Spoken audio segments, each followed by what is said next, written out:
list. Got it.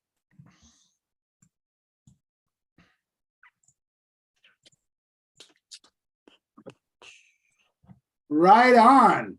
We are live. I believe there's a 2-minute delay. Yeah. Where's my phone? I'm gonna need my phone to talk to the viewer. And yes, it is almost human live. And look, we got Wadzilla here again. So you know things are gonna get ugly. I hope it don't get canceled. Yeah, we might. And the great Tony Dio is here. Thank you, Tony. And Wayne Noon, of course, from What's Rack up? Salad Reviews. Going on. And I'm going to get on YouTube now and say hi to all the people tuning in now. So tonight we're going to do top 20, no, top 10. Top 20 would have been a little better, right? I mean, did you guys like I did? Leaving stuff out. It's tough. Absolutely, it's tough. Yeah, this shit was harder than a priest at a Little League game. Ouch. Yeah, we're going to get canceled now. Fucking Catholics. Yeah. Anyway, so better, right? I mean, let me lower this. So yeah, we already got Jackson Routing and Colin and Mark and Gally, who called us all ladies. He said, "Hi, ladies." Hey, dude, I'm not a lady, bro. I know it's 2023 and we're supposed to be ladies, but Yeah. Call me they, motherfucker. Terry's also here. And I'll be going back to my phone and saying hi to all the viewers, but so we're here to talk about our top 10 Dio songs. Before we get into it, because it'll be a quick episode if we just give our list, let's find out one by one, starting with Wayne. How did you discover Dio? Funny. Well, I've always heard Dio songs on the radio, of course, Rainbow in the Dark and all that stuff. But what really got me into Dio, and this happens a lot actually, when there was the Dio tribute album, where all those bands were covering all the Dio songs from Black Sabbath and Rainbow and everything. So I got that, and I was just finding out that I love so many Dio songs, and then I went back and got all the Dio albums, and been a fan ever since. Awesome. Tony? Well, I think I told the story a couple weeks back, but my whole discovery of Black Sabbath, Ozzy, Dio, everything is kind of together was someone in like junior high gave me a TDK cassette tape that had Blizzard of Oz on one side and Heaven and Hell on the other. So that's pretty much how I discovered Dio. And at the time, I mean, didn't even realize that Ozzy sang for Black Sabbath at one point, but it all happened really fast. And I seeing the Rainbow in the Dark video for the first time on MTV, that was really eye opening there. I was like, yeah, I got to have more of this stuff, Right on. Ian? Oh shit. Right, first time I saw Dio, a little known Chevy Chase movie called Under the Rainbow. A lot of midgets were in it. Yeah, I saw it. Dio was a midget in it. Can you still say midget? No, I'm kidding. Wasn't he a guy from my hometown? the A guy from my hometown was one of the little people in that movie. Oh, little people. See, he's a nice guy. He says he was people. He's a nice guy. He was also an Ewok. Yeah. He went on tour with Ozzy too for a little while, right? Yeah. He did. Dio, when I discovered metal, probably 85, 86, I saw the video for Rock and Roll Children on MTV and just fucking loved it. Went out, bought Sacred Heart, and I loved it at the time. But then went back and found out he was in Sabbath, because now I'm buying, Hit Parader every fucking month, and like, oh shit, he was in Sabbath too. Went back and got those and just, hooked from the first time I saw Rock and Roll Children. That voice, just unbelievable. Lucky enough to see the man 3 times live, wish I saw him about 100 more times, but, got Dio tattooed on my arm, When he died, there was a local tattoo artist, man. He was doing a deal, like whoever wanted the Dio logo, tattooed. He's like, yeah, man, I'll give you a break. It's fucking Dio. And I went and got my fucking Dio tattoo. Oh yeah. Oh, Love him. very cool. Mine was kind of funny. I discovered them with Heaven and Hell. I was a young little metalhead. I mean, it was 78, 79. It was Kiss, 78, 77, 78 Kiss. But, Kiss was never my favorite band, but it was the band that made me look for other bands. Like I found Lewis and Call and all the stuff. I already knew Black Sabbath because my brother owned Paranoid. But then I heard Heaven and Hell. And I was like, God damn, this is awesome, and they were coming to town. So I tried to win tickets. And the guy on the radio said, all right, I'll give you 2 tickets to see Black Sabbath if you can answer this question. What band was Ronnie James Dio in before Black Sabbath? I didn't know. I was like, oh shit, I don't know that. And then when they gave the answer, Rainbow, I already knew I Surrender and, the Difficult to Cure album. And I was like, he was in Rainbow? I had no idea. And fast forward, like 2 or 3 years later, I was stranded on the beach. I missed the last bus. I had a ghetto blaster. And at 2 a.m, our radio station played Stargazer. I'd never heard the song before. And I'm like, oh shit, that's Dio, and I was freaking out over the song. And then, I found out about Rainbow Rising. But man, Rainbow was so under the radar with Dio in America that I had no idea he was in the band at all. Yeah. And, then I went back and of course I discovered Rainbow and Elf and Kerry Livgren album. And what was the name of that thing, Tony, that he did with John Lord? The Butterfly Ball. Butterfly Ball. And Wizards Convention or something. Yeah. That's a pretty good. Love It. Love Is All was the single. Yeah. Isn't it just great how we all have stories about how we discovered stuff? Kids nowadays just don't understand the struggle. They just go, oh, Ronnie James Dio, Google. Okay, here's this whole catalog. Here's everything he's ever done. Push of a button. Yep. It took some of us years to acquire the Dio back catalog. When we were kids.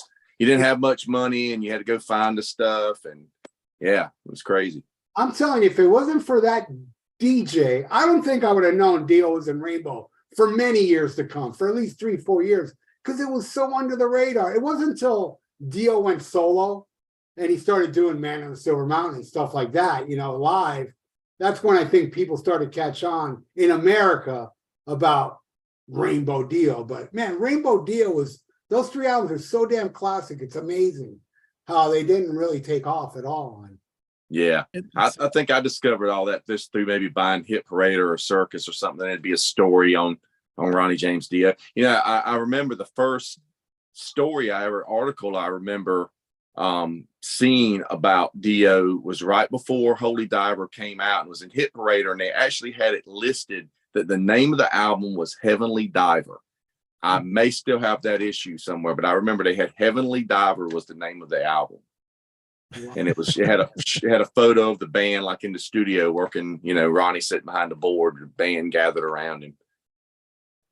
Yeah, you see, at that time, I was kind of, I wouldn't say I was homeless, but I was damn close to it. I worked a job at Publix, stacking shit in the morning. I didn't really have like that much of a social life. And I went over to my friend Hoser's house and he had Holy Diver. And I was like, what's this? Ronnie James Dio, what the, this new? And then I saw the collage inside. Oh, dude, play this. And was just blown away by it. I mean, I was that guitar player. Yeah, Holy Diver was definitely a game changer. And then soon after that, Rainbow in the Dark was played all over the radio. It was huge in South Florida. And, they made a Budweiser commercial after it. And, but, by that time is when I slowly, and I wasn't until, I think it was 84, 85 where I had everything Dio, that because I was so fanatical about him. And I know you met him, Tony. You met him more than one. I met him twice. Met him a couple times, did an phone interview with him the first time, then met him a few times after shows through the years, maybe 4 times total. Nicest guy I've ever met. Nicest guy, and would always remember your name. Of course, he called me Tall Dio because he thought it was funny. But yeah, he would remember your name if he met you one time, like a couple years later. He goes, "Hey, Ralph, how you doing? How's your mom doing?" If you told him your mom was sick or something, it's just like they talk about in that documentary. He just was just very personable and just had a great memory. It's funny. He had a better memory with knowing about his fans than he did about his history. Sometime I had a friend ask him one time about the alternate version of Letters from Earth off of the Humanizer. Yeah. There's an alternate version. And he said, Ronnie said, there's no other version. That's the only version that's out. He said, well, I'm not going to argue with Dio about his own history, but I'm kind of know I'm in the right here, But hey, what was you guys' first Dio concert? What tour? Mine was Heaven and Hell. Okay. Miami Fontan with Johnny Van Zandt and Riot Narita. Wow, that's awesome. And my parents told me I couldn't go. I snuck out of the house. There was one bus that took me there. One bus took me back home. When I got back home, my dad was waiting for me with the belt, and it was worth every damn lash. Hell yeah. He beat the crap out of me, but it was worth it because I got to see, and that show, when they did Sweet Leaf, Ronnie James Dio came out smoking a joint before they played. That shit was so cool. Yeah, people by then, I think, embraced Dio, because I know I just read this today. See if you can make it out. My girlfriend got me this, the Geezer Butler book. I read it all. I read the whole thing today. Wow. And yeah, there is a lot of talk of Geezer saying how Ronnie was really like flipped off by a lot of people in the beginning.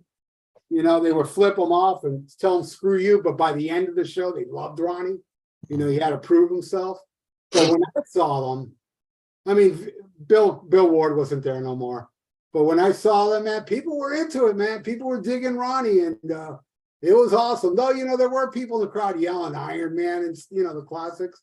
But it was amazing. And then my first Dio show was Last in Line, which was, dude, I'm telling you, man, I thought that show was better than Sacred Heart. And Sacred Heart gets all the glory with the dragon, which was an awesome show. I saw Sacred Heart as well, but man, the Last in Line show had this big snake come out, and Ronnie had a whip, and a pyro would go off when he would whip it here and there. And Vivian had a glow-in-the-dark guitar doing a guitar solo. It was the greatest Dio show I ever saw. And plus, the set list was outrageous. Last in Line. And yeah. So how about you, Wayne? Have you ever seen Dio? I got to see him once. Went with that Masters of Metal tour when it was Judas Priest and Heaven and Hell. So I got to see him with that, and I actually got right up on the front of the stage because I was with somebody. I didn't buy tickets. Like the person I went to, he was handicapped, so he needed somebody to take him there. So sure enough, he goes, "You want to go?" And I said, "Hell yeah!" So I drove him there, and didn't know his seats were going to be right up front. And yeah, we were right in front of all the bands and everything. It was really cool. That was an awesome show. Really great show. Right on, Ian. First time I saw him was the Humanizer tour, Aragon Ballroom, Chicago, Danzig opening up on the Danzig 3 tour. And when I got home, your mom was waiting for me. And there wasn't a belt, there was a whip. No, just incredible show. Was blown away. Great fucking tour. I have a side note. My mom is such a whore. How whorish is she? Great fucking show. Only time I saw Dio solo, unfortunately, was on the Magica tour. Great show. I'm just not a fan of that album. But that was God, who was that? That was Yngwie and somebody. Doro, yeah. Doro. Yep. Yngwie and Doro. And then I got to see Heaven and Hell was the last time I saw him, when it was Queensryche and Heaven and Hell. That was in South Florida. Alice Cooper. Yeah, Alice Cooper, yeah. Yeah. And but every time I saw, Dio was always, he was the man, never put on a bad show. Always good set lists. You know, it was neat, you know, seeing them on Dehumanizer where they would still do some of the old Ozzy stuff, but then by Heaven and Hell, you know, it was just straight up all, you know, the Dio era. So it was neat to see both of those. Because I'm kind of like you, Ralph. You know, it's weird seeing him do the Ozzy shit, but I'm still glad I saw it. I still think he did it well. Just you know, it's like with the catalog they had by the time it was Heaven and Hell, there's no need to do all that shit. And even the songs they did were the songs you were sick of Black Sabbath playing with Ozzy. So you know, to see a Sabbath show without fucking Paranoid and Iron Man, fuck yeah, you know, Yeah. I'm on board. But yeah, always great live. Unfortunately, never got to meet him. Yeah, that well, I got to see him do Sweet Leaf on the Heaven and Hell tour. That's not a song that's burnt out, you know. It was really Yeah. cool. Yeah. Yeah, I got a bootleg with it when they're doing that. My first show was was an arena show. It was Dream Evil tour with Nice. Megadeth with and Sabotage. Megadeth and Sabotage. Yep, great show. Had the big. He had the Vinny Appice had this cannon like drum thing that had these cannon wheels on each side, and they had this mechanical spider that would come down, and Craig Goldie would shoot it with lasers, and yeah, it was really cool. So that was the only time I saw him solo in arena, because by the next time I saw him, he was doing clubs, you know, and it was probably when Angry Machines had come out.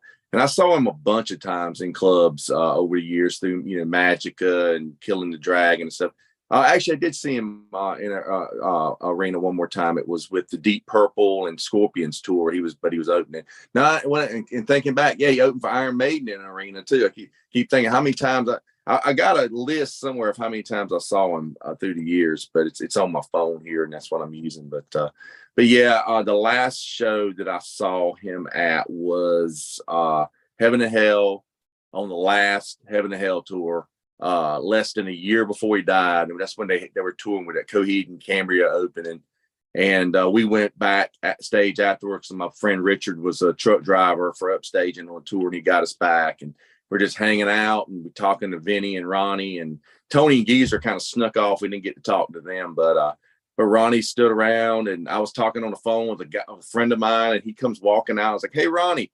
Hey, great show." And he comes over. He's like, "Hey, man, how you been?" I said, "Here, talk to Ray. He couldn't make it tonight." And I give him my phone. He just walks off with my phone, talking to my friend on the phone, you know, and just, you know, and because then my friend didn't believe that was really him. He thought we were goofing on him or something.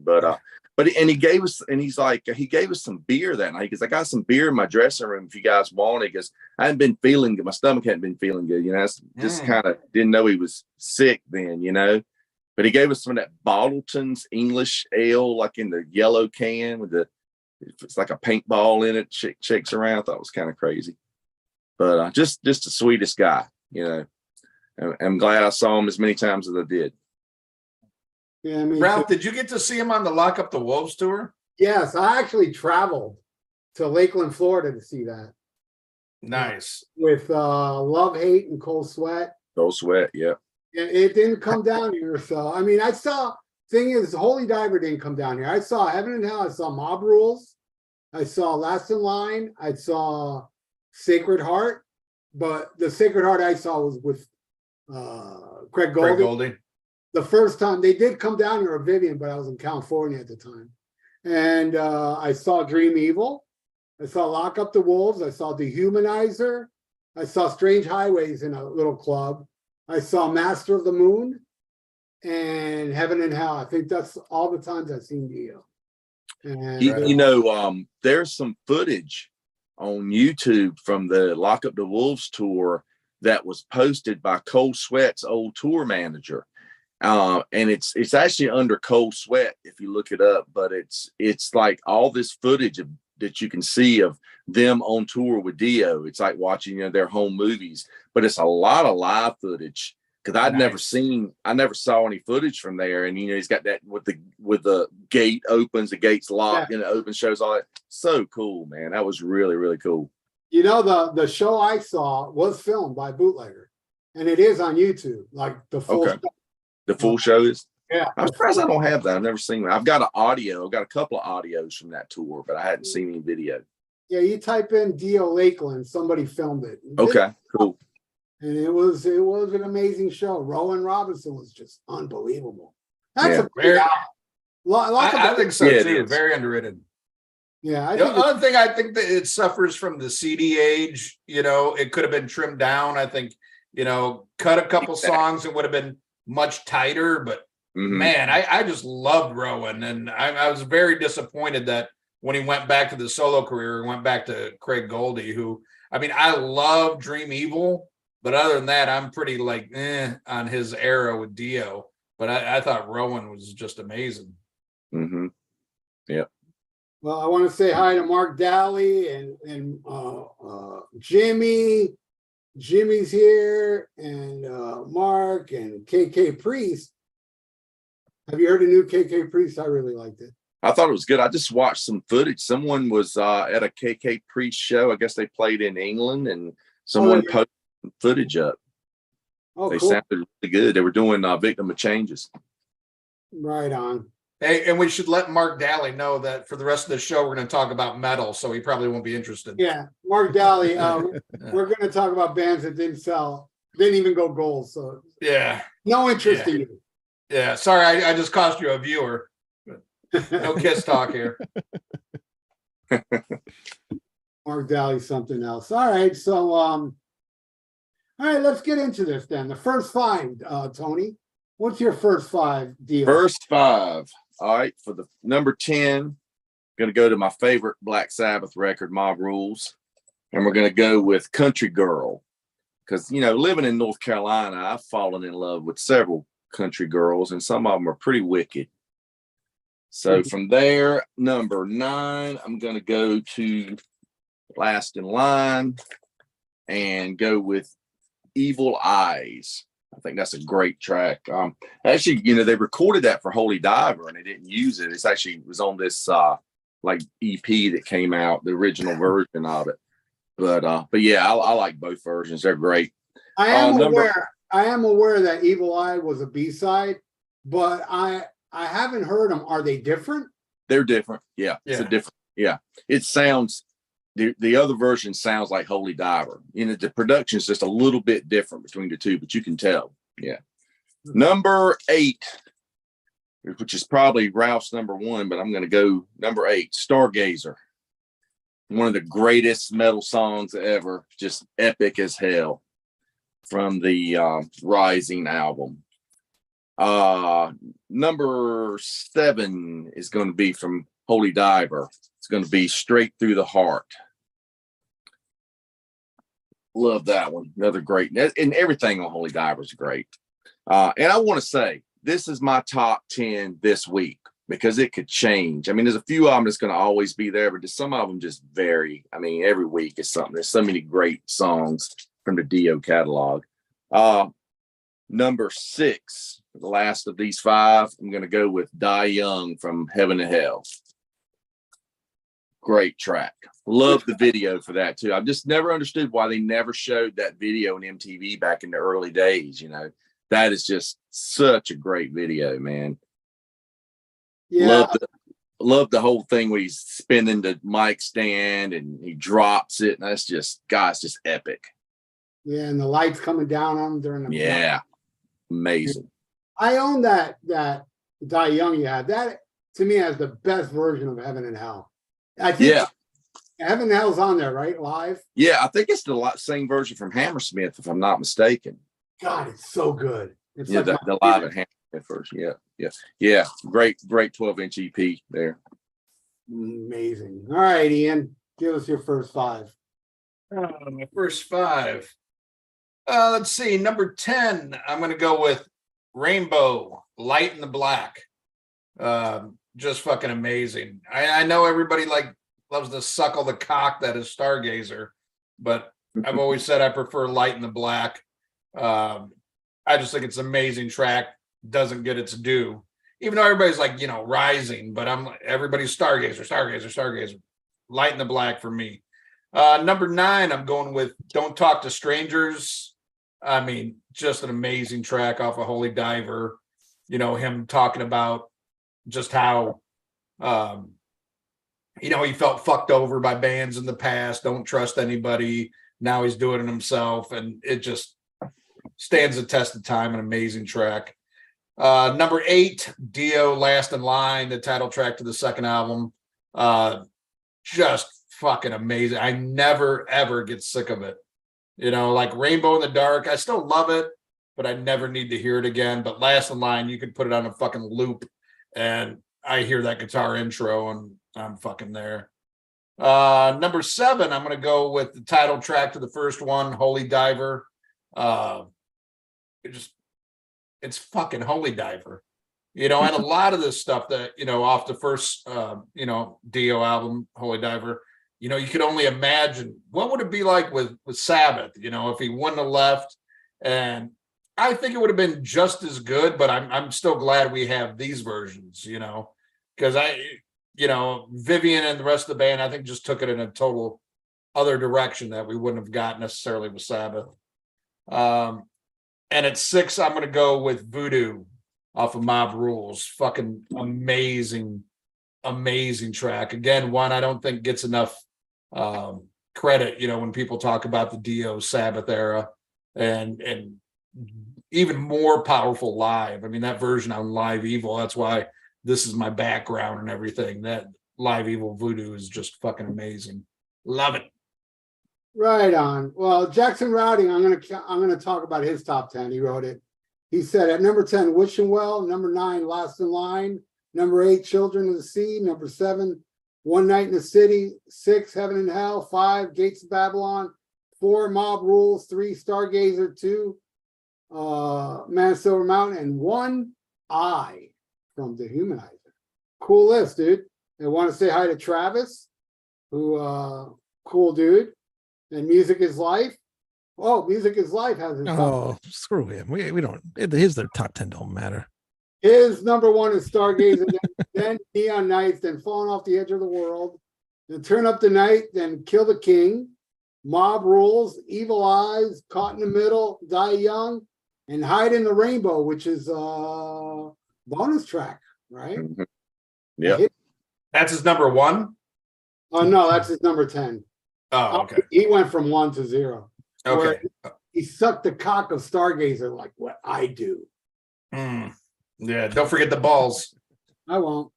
All right. So now we go to Wayne. Actually, I'll do Manny's list because he gave me his list. All right. So let's do his first 5. Number 10 is I from Black Sabbath. Evolution. The Mob Rules. 16th Century Greensleeves, and Invisible. So that's his first 5 there. Right on. All right. My first 5, Bible Black from Heaven and Hell, The Devil You Know. Great song.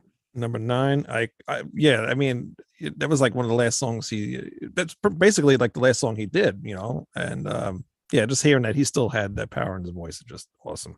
I Could Have Been a Dreamer from Dream Evil. Rock and Roll Children from Sacred Heart, The Gates of Babylon from Long Live Rock and Roll, and The Last in Line from The Last in Line. All right. Me, man, it was so hard to pick. There's 2 songs I really wanted on my list. Country Girl, Bible Black.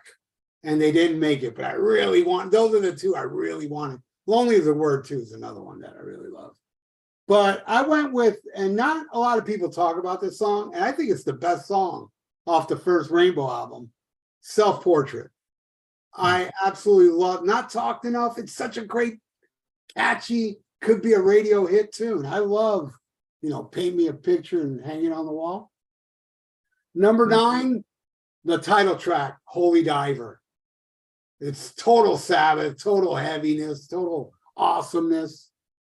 That would be my number 9. At number 8, Light in the Black. I love that song. Cozy Doesn't Let Up. That's a whole song. What is it? 8 minutes of nonstop.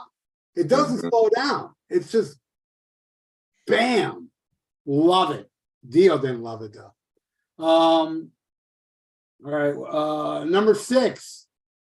Used to be my favorite song off of Mob Rules, but now it's been taken over. But still, it's in my number 6 is Falling Off the Edge of the World. That song is just, I was so happy when Heaven and Hell played it because they didn't play it back on the Mob Rules tour. So it was awesome that I got to see them play that. All right, that's it. So Tony, your top 5. Top 5. Okay. Number 5, great song off Long Live Rock and Roll called Lady of the Lake. Just love that one. Just smoking track. Number 4 is going to be back on Last in Line. It's a song called One Night in the City. I love that one. Great story. Just a cool song. Going back to Long Live Rock and Roll, which is my favorite Rainbow album. Kill the King. Love this track. I mean, they pretty much invented power metal with this track. I mean, always said that. I always say that is it's well, Warrior from Riot, I think, was released before it, like a few months, and that is like full on. So I mean, it's kind of a tie between the two, but between the two, they pretty much, this is probably more well known that would have just, I mean, the whole neoclassical power metal type of genre. But yeah, great track. Cozy Powell, just listen to him go on that one. Like you said, Light in the Black, man. Cozy is just killing it on Kill the King. So many power metal bands that covered that song too. It's insane. Oh yeah, for sure. Don't Talk to Strangers is going to be number 2 off of Holy Diver. Love that track. And my number 1 is going to be Back to Mob Rules, my favorite Sabbath album, Falling Off the Edge of the World. And those last 2 could flip-flop because I love them so much, both tracks. Falling Off the Edge of the World is such a doomy track. You know, I remember, like Ralph said, they played that when I went to the Radio City Music Hall show, and they played it. And actually, right before they played it, man, I had been drinking and I had to go to the restroom, man. And I was like, I got to go sometime. It's like, you know, you don't want to miss anything. So I go. And as soon as I'm like there, that's when they started playing it. So I'm like running back, trying to get back to my seat, you know, because I've been waiting to hear Sabbath play Falling Off the Edge of the World for so long, you know. I will give a couple of honorable mentions for sure as well. Temple of the King is definitely going to be one. Just love that track. It's just a slow paced, you know, kind of a medieval style to that song as well. And I was going to say I Speed at Night. I really like that song off of Last in Line as well. Just so many good ones we could sit here and talk about for hours. Yeah, definitely. Well, Jacob Smith, the Gentle Giant fanboy, who turned me on to Gentle Giant, and it just came in the mail. All right, disappeared. Where'd I go? That's the coolest shirt ever. I saw you wearing that online earlier today. Yeah, that's cool. Yeah, it came in today. Well, here's his top 10. At number 10, Lady Evil. Number 9, Breathless. Number 8, Man of Silver Mountain. Number 7, Mob Rules. Number 6, Rainbow in the Dark. Number 5, Wishing Well. Number 3, Holy Diver. Number 2, Long Live Rock and Roll. And number 1 is Neon Nights. All right. Oh yeah, Neon Nights is so great too. Got it. Ian, what is your top 5? Well, before I get into the top 5, I just want to say I feel bad for who's missing today, Manny and Martin Popoff. For you guys who haven't been following on social media, those guys took a beating for admitting to liking so many songs off of In Through the Outdoor that they refused to come on today's show. And I feel even worse because the majority of the comments were me. So sorry, guys. And I also want to say, you know, for people who are watching this, and I'm sure most people know Dio, but for those who are going to discover Dio because of this, don't hold them against them that Kill the King invented power metal. Okay, not their fault. Okay, my top 5. Number 5, I'm going with the title track of Mob Rules. I mean, the minute, I don't know what's more powerful, that fucking riff or when Dio's voice kicks in, because to me, they're both equally important to why that song works on every fucking level. Yeah. Just fucking amazing. Number 4, Dio, Shame on the Night. Holy shit. I was glad. I think Ralph, you and I did an episode of that Rock and Metal Combat podcast where you said listen to that, kind of reinvigorated your like, holy shit, this song. And that's how I feel each and every time. That's what I listened to right before I had to shut it off because we started to record. Just amazing, the vocals and the power on that, amazing. Number 3, I'm going with Country Girl. Like Tony said, those damn country girls. I'm married to one. Country is a fucking chicken coop, and I love her. But yeah, she evil too. Beautiful fucking song. I was so glad when they finally played that live when Heaven and Hell got together. Because I know Geezer didn't like it, wasn't a fan of the lyrics, but I think it works on every level, and the way Dio sings it is fucking amazing. Number 2, Lonely is the Word, off of Heaven and Hell. I know a lot of times when people talk about Lonely is the Word, it's all about that perfect fucking solo from Tony Iommi, but let's not take away Dio's vocals on that. It's just amazing how the emotion he gets through that. It's powerful yet sad at the same time. You can't even call it a power ballad because it's got more balls than that. It's just a fucking perfect emotional song. What a way to end that album. And Dio just soars on it. And number 1, and I think if Ronnie was here, he'd agree with me. The number 1 song, Heaven and Hell. I mean, it's just a fucking epic. Again, it goes from mellowness to balls out metal, just resurrected. I mean, just that song alone resurrected Sabbath's career. Even though I still like the later Sabbath, in most people's eyes, that's what it took for people to believe in them again. And it just stood the test of time. It's amazing. Nobody else could sing that but Dio. That's number 1, Heaven and Hell. Cool. Somebody actually just mentioned nobody picked Heaven and Hell. And you just did. Yeah, that was Mark Daly. Yeah. Rack Y said his top 10: 10 Voodoo, 9 16th Century Greensleeve, 8 Lady Starstruck, 7 Letters from Earth, 6 Lonely is the Word, 5 Shame on the Night, 4 Don't Talk to Strangers, 3 I Speed at Night, and 2 he didn't put a 1. And 2 Stand Up and Shout. I don't know, but that was his list. All right, so now we go to you, Wayne. Your top 1. All right. Well, I'm gonna do Manny. What did I leave off? Stargazer, Neon Nights, Lonely is the Word. Lonely is the World, right? Word. Oh, World. All right. Last in Line, and his last one, and he also picked as number 1, Heaven and Hell. So there you go, Mark. 2 people that picked Heaven and Hell. My list: Mob Rules, Children of the Sea, Don't Talk to Strangers, Rainbow in the Dark, and my number 1 is The Sign of the Southern Cross. Another great one. Oh, I yeah. love how he sings that song.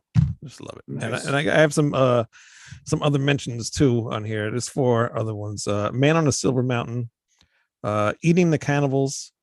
I didn't get to put Stargazer in, so I'm putting it in there now.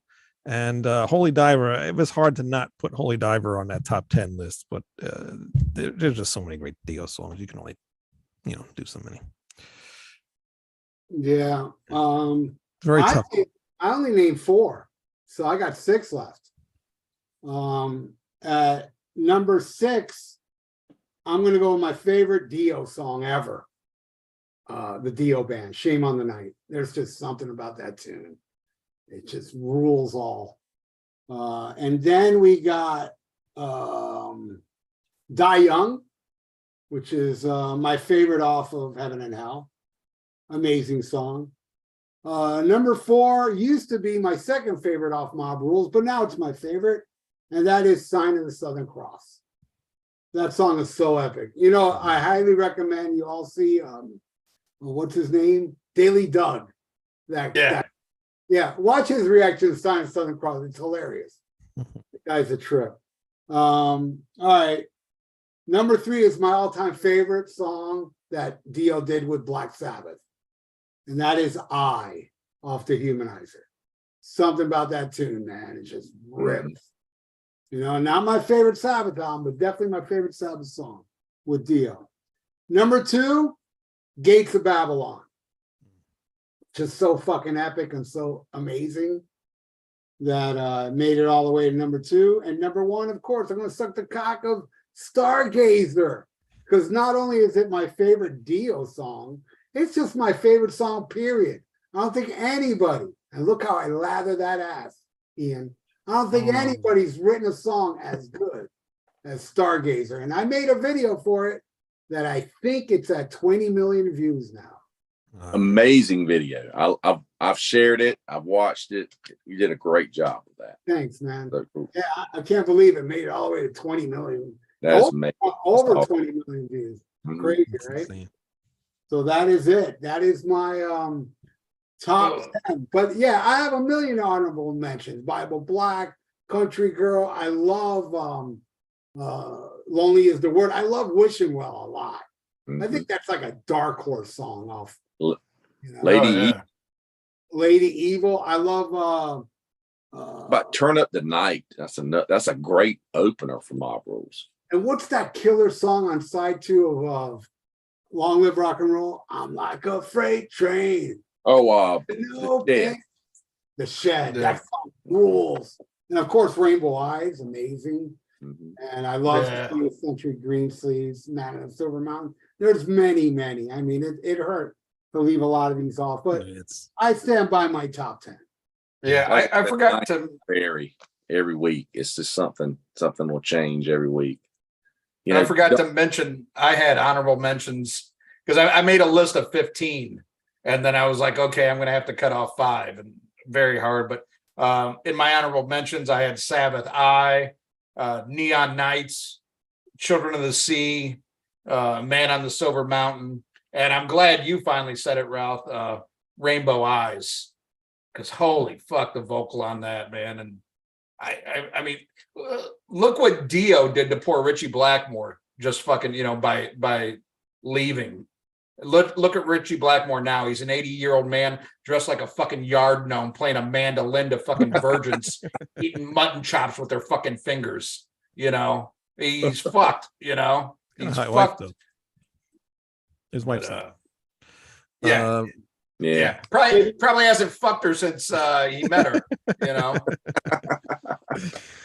Did anybody like any of the collaborations that he did with other people, like Yeah, the Tenacious I D song? It was pretty cool, I thought. I loved him. Dream On with Yngwie Malmsteen was awesome. Welcome Mhm. to My Nightmare was really cool. Mhm. The Kerry Livgren stuff was cool. The Yeah. two songs they Amazing. did. Man to Be King, awesome stuff. And we're almost forgetting Yeah. Stars. Yeah, somebody actually mentioned that. Nobody. Yeah, nobody somebody was mentioned surprised. that. I love Stars, but I wouldn't put it in the top 10, but I do No, love no.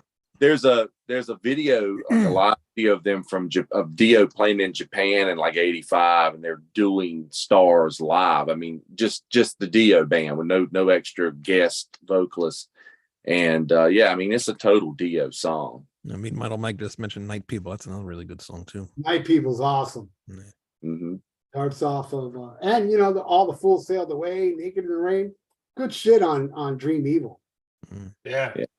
I'm not a fan of Sacred Heart, but I love Another Day. Yeah, it's a shame. Like those first 2 albums, actually maybe the first three Dio albums were just so awesome, and then it just went to shit as the career went on, which is a shame because he's such an iconic singer, and then just to have those albums I mean, there are good songs on those albums, don't get me wrong, but it's just not there's good stuff on the '90s stuff. I mean, there's good songs, but I wouldn't put them in my top 10 or maybe in my top 20. Yeah, he kept making solid music. I mean, it Right. wasn't the same, but I mean, he just suffered, the post Bon Jovi era. He wasn't a pretty boy. He wasn't writing pop songs. He wasn't writing, power ballads. He was. Well, I'm he talking about stayed- during the '90s. Like during the well, '90s. well, yeah, but even the '80s. I mean, if you look, after Sacred Heart, then you got Slippery When Wet that changed the whole game. And you had some bands that went along with it and some who didn't. And Dio's like, I'm gonna keep playing traditional metal. And he suffered for it, but he stayed true, you know. He did it through the grunge period. He never made a new metal album or tried to jump on any bandwagons, you know. Yeah. Yeah.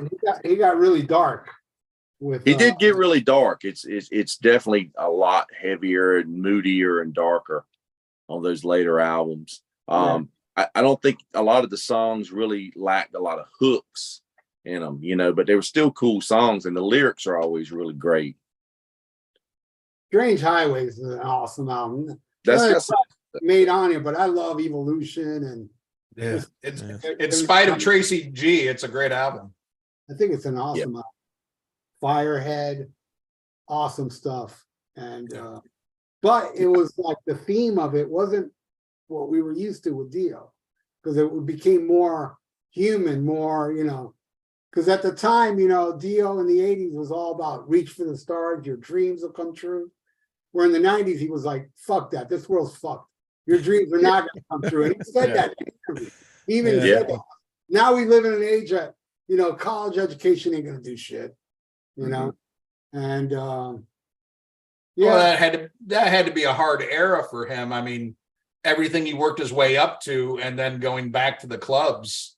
As much as it was great for us, you know, as fans, you know, I wish I could have got that arena experience with Dio in the 80s, you know, but, you know, as a fan, seeing him in clubs, amazing. But man, for somebody who's probably used to, you know, being on jets and everything, to, you know, back on the fucking Winnebago and, you know, playing little fucking clubs and shit, you know, and maybe not having the musicians that he probably could have got in the 80s, you know, as well, you know. But I always thought it was a shame he never made up with Vivian. And you know, Vivian's even said in recent times, I think, you know, when Vivian got sick with cancer himself, I think he did a lot of soul searching. And he said that if it could just been him and Ronnie meeting on the street, going to a bar and just sitting down without managers, without Wendy or whatever, he thinks that they could have worked some things out. Oh yeah, well, I mean, ask anybody who worked for Ozzy. You know, it's dealing with Sharon and exactly, you know, dealing with Wendy, and in both cases, you know, that's their spouse. They're going to look out for them and their best interest, and the better their husband does, the better their fucking bank account is too. So that, to me, that's always a recipe for disaster. As far as holding a band together, you know, it might make, you know, the lead. It did very well for Ozzy on a financial level, you know, and I'm sure it did very well for Dio on a financial level. But it's not going to hold a band together when, you know, you got one guy making the majority of everything. You know, you probably even get into like, you know, going off topic, but the Ramones. You know, a lot of the Ramones who were in the 80s and 90s, they're not even getting that T-shirt money. You know, the other guys are. And the Ramones were a band that sold more T-shirts than fucking records. Mm-hmm. So you don't get that. You don't get paid. It's hard to keep good people in your band. It's hard to keep them inspired when, you know, no matter what they do or what they bring to you, somebody else is going to reap the benefits, you know. Yeah, that's true. You know, I did want to bring up, you were talking about seeing Dio in clubs. It definitely brought him. He wasn't so larger than life when you saw him in the clubs. He was right there in front of you in a small, intimate setting, but still it was like, wow, it's fucking Dio up there, you know? Oh, yeah. And then afterwards, he just like walked out of the back of the club and he'd be out by the bus signing autographs. And he always waited to meet all the fans. I remember seeing him at the 930 Club in Washington, D.C. once. And it was snowing that night. And after the show was over, he stood out in the snow signing autographs, and the tour manager is going, come on, Ronnie, we got to go. And he said, just a couple more people. And he wanted to make sure everybody got an autograph or photo, you know, and that's just, you know, who else does that? You know, it's not few. It's not me. And that was before the whole paid meet and greet thing. I saw Ronnie said he wasn't there. He was asked about that in his latter days. And he said he wasn't for the paid meet and greets. And he did it on the Metal Masters with Sabbath or Heaven and Hell, because that was just something that was going along with that whole package with Priest and Testament and everyone else. But, otherwise he wanted to come out and meet the fans and didn't want to charge them money. Yeah. Yeah, well, yeah, it sucked, man. I remember it was a Sunday, and I found out he passed away. I remember the night before it was rumored that he died, and then they were saying no, he's not dead. And then I went to sleep and I woke up. Man, that was a sad day, man. It was, man. I remember I just happened to be, I was driving and I had just happened to take a CD out of the player and the radio was on and the DJ announced it like right then. It was always like it was meant for me to hear it or something, And I pulled over and called a really good friend of mine who's massive Dio fan and was friends with Ronnie. And, we just talked for a few minutes, but yeah, it was super sad. Yeah. I remember. Really thought he was going to pull through. Really did. Me too. I thought he was going to beat it. I did too. And, some consider it morbid, but I read the obituaries every day hoping to find Sammy Hagar. And, when I found out it was Dio, it's like, there's no God, there's no justice. Do whatever the fuck you want. If Dio can stop breathing this air and Sammy Hagar is still alive, there's no God. There's only Dio. Yeah. Which, and it's very important to bring this up is that get yourself checked out because Dio would still be with us. If he would, if it was early detected, he could have got, so yeah, it's very important to go check yourself out. Oh yeah. No, I did that a few years ago. And my doctor had to fight for it because I'm still under 50. I'm 49, but most insurances don't want to cover shit, until you're at 50 for, covering all of, getting camera shoved up your butt. But I had like a lot of shit removed that could have potentially been cancerous. So it was a very good thing for me to do. And they give you drugs, I thought my butthole was going to hurt real bad. It didn't fucking hurt. I mean, what hurt was the pictures that, everybody like going, click, taking a picture by my ass and putting on Facebook. That hurt. But my actual butthole didn't hurt. So, go get checked out. Yeah, I know what you mean, man. I've been through it. I mean, I'm past 50, but I dealt with it 10 years ago and I was lucky to catch it in time. But but early detection that Dio would still be with us. I was just thinking, God, he'd be like 80 years old and he'd probably still be touring. I'm sure he would be. The weirdest part was when the doctor had his pants down. Martin of metal. Yeah. The last time I got my prostate checked, it was really weird. While the doctor was checking my prostate, both his hands were on my shoulder. I was like, how is that possible? I still don't know how that happened. I asked her mom when she was sticking shit up my ass. I'm like, are you a doctor? And all she speaks is Spanish. I have no idea. I just had to take her word for it, She said, "¿Qué?" So I want to thank you all. And 100 Hooker is here, and so many people are in the chat. And I really do. 70 people. I think that's the most we've had so far.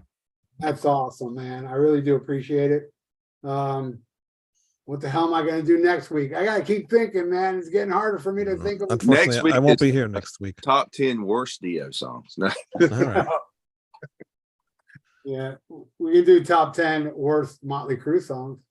Yeah. Oh my God. Yes. That'd be all of them. Come on, that's too much work. How about we just pick the 5 that are good? There's 5. Yeah. 2 hours.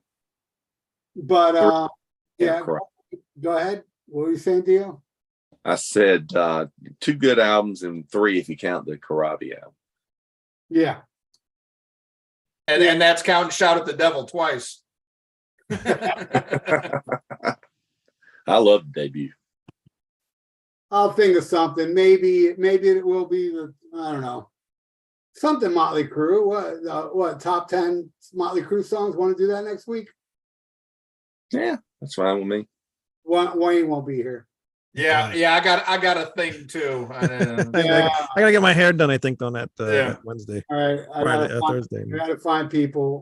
Yeah, we'll figure out something. That's cool. Other than me and Dio. So. Actually, I have my prostate exam that day. Yeah, sounds better. It's more enjoyable. Yeah. So I want to thank everybody in the chat that came and joined us this week. And these videos will stay up. So if you're not here now, you get to see it later.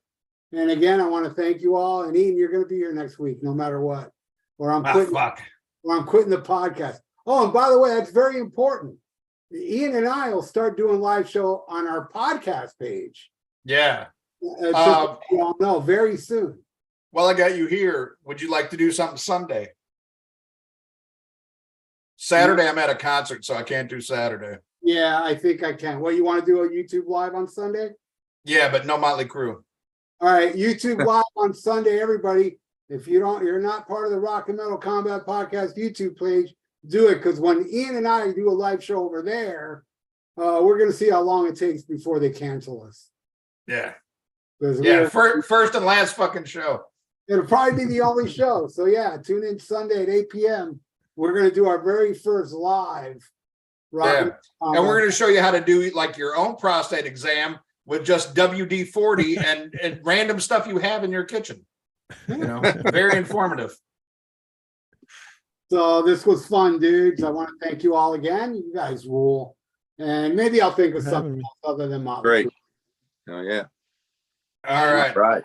Thanks to you guys too, man. Always a pleasure doing the show with right. you guys. It's a pleasure. Thank you, Wayne, Tony, and Ian. I really do appreciate it. And everybody out there watching now, smack them a god. Thanks, everybody. Just hang up on everything.